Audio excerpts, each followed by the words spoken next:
Bismillahirrahmanirrahim. La moitié du mois de Ramadan est passée. As-tu fait des bonnes œuvres? As-tu changé? As-tu pris de bonnes habitudes? As-tu délaissé les mauvaises? Il est important que maintenant tu te poses ces questions et tu examines ce qui est passé. Les savants disent que plus le temps de Ramadan se diminue, plus nos bonnes œuvres doivent augmenter. Et donc, Inch'Allah, c'est un moment opportun pour se poser les bonnes questions. Imagine que tu es dans un marathon et que la ligne de fin est devant toi. C'est maintenant qu'il faut faire le sprint.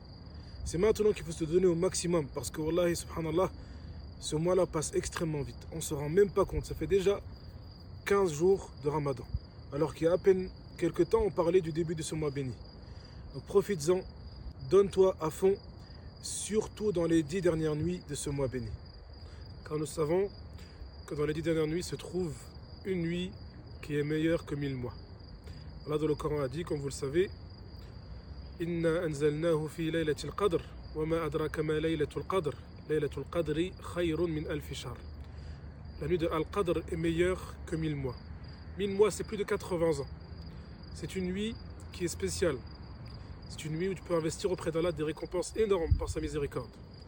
Donc profite de ces 10 dernières nuits, plus précisément les nuits impaires, et fais beaucoup de bonnes œuvres et investis pour ton au-delà, car c'est cet investissement-là qui va te sauver, Inch'Allah, au jour de la résurrection.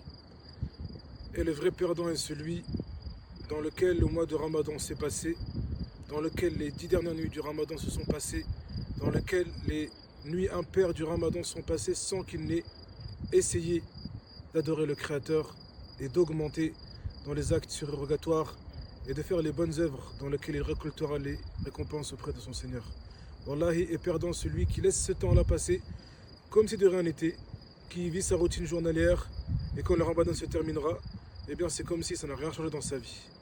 Et parmi les signes de l'acceptation des bonnes œuvres auprès d'Allah subhanahu wa ta'ala, c'est que la personne après ces œuvres-là change d'une meilleure manière.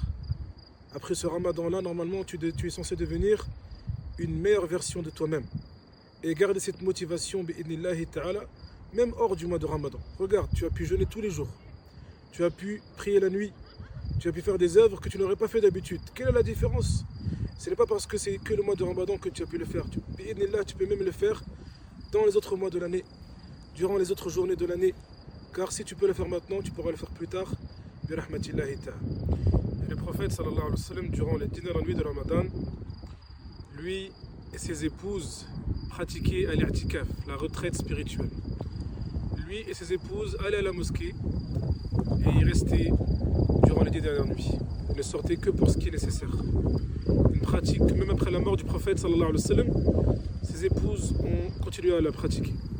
Donc, mon frère, ma soeur, si tu as l'opportunité de faire cela, fais-le dans une mosquée et fais-toi une belle retraite spirituelle dans laquelle tu lis le Coran, tu invoques Allah, tu évoques Allah, tu te repentis, dans laquelle tu vas ressortir, Inch'Allah, changé en une meilleure version de toi-même qui sera beaucoup plus pure, Inch'Allah, par la miséricorde d'Allah. Donc profite au maximum de ces 10 dernières nuits qui vont se présenter à toi très prochainement.